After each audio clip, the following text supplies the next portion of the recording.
Kenapa awak sedih ni? Hari tu rumah saya hampir terbakar.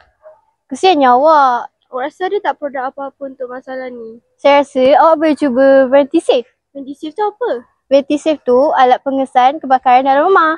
Oh. Kami daripada Darah SMC Robotics ingin mempersembahkan inovasi kami yang bertajuk Ventisafe ataupun dikenali sebagai Ventilation Safe. Apa tujuan utama kita cipta Ventisafe ni, Umat? Ventisafe dicipta untuk mengurangkan kadar kematian dan mengelakkan kecederaan kerana banyak kes dilaporkan tentang mangsa kebakaran yang maut akibat terhidup asap yang berlebihan, bukan kerana kebakaran. Di sini kita boleh lihat beberapa kes yang berlaku di Malaysia. Pertama, mangsa sudah meninggal dunia terhidup asap sebelum disambar api. Kedua, kematian remaja 17 tahun berpunca lemas tersedut asap kebakaran. Bukan setakat itu sahaja, banyak lagi kes yang dilaporkan di luar sana. Apa beza Ventisafe dengan produk sedia ada, Umat? Ventisafe ada banyak kelebihan. Contohnya kita boleh di sini, jenis tindakan. Ventisafe akan membunyikan alarm dan hidupkan kipas secara automatik. Manakala produk pengesan biasa hanya akan membunyikan alarm sahaja. Kawalan manual. Ventisafe mempunyai kawalan manual di mana kita boleh mengawal buzzer dan kipas secara manual. Tetapi produk pengesan biasa tidak ada kawalan manual. Dia juga tidak boleh dikawal. Akhir sekali, ada paparan status. Ventisafe ada LCD paparan real time. Tetapi produk pengesan asap biasa tiada. Hanya akan ada bunyi sahaja. Mari kita lihat bagaimana sistem ini berfungsi. Apabila sensor MQ2 mengesan asap, buzzer dan LED akan menyala untuk memberi amaran kepada orang awam. Dalam masa yang sama, kipas akan dihidupkan untuk mengeluarkan asap daripada ruangan tersebut. Seterusnya, notifikasi akan dihantar di dalam telegram. Amaran asap berada dalam ruangan. Suhu 1142. Apabila kita mahu tahu status semasa, kita hanya perlu type status. Di sini status memberitahu asap, bacaan, buzzer, kipas dan LED. Apabila asap sudah tiada, notifikasi akan memberitahu tiada asap lagi, rumah dalam keadaan selamat.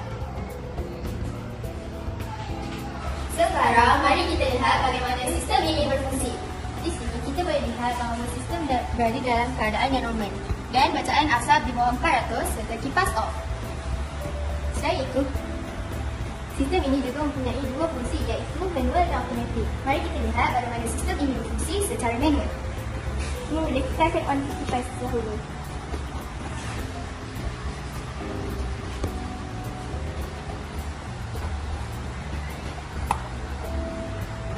Sekarang kipas sudah di-on. Kita manual digunakan semasa kita ingin memasak. Kita tahu kita berada dalam rumah. Jadi, kita hidupkan kipas secara manual bagi mengeluarkan asap dari ruangan rumah. Mari kita lihat simulasi apabila berlaku kebakaran.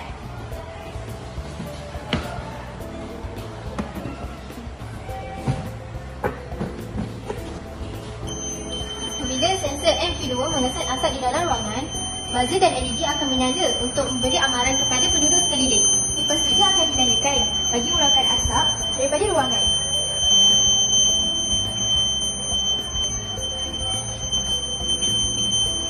Selagi mana asap dikesan, selagi itulah Ventibot akan menghantar notifikasi tentang asap.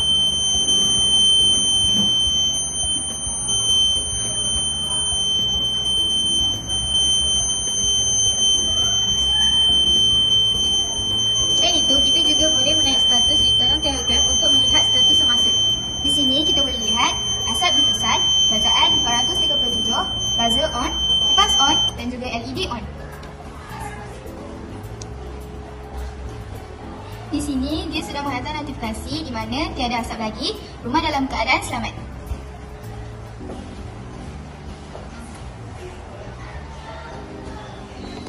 Jika asap sudah tiada, kipas akan berhenti dan buzzer juga akan berhenti.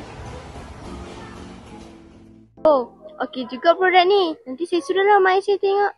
Terima kasih sebab kenalkan produk ni kat saya. Sama-sama. Macam dah nak habis rehat lah. Jom kita masuk kelas. Jom.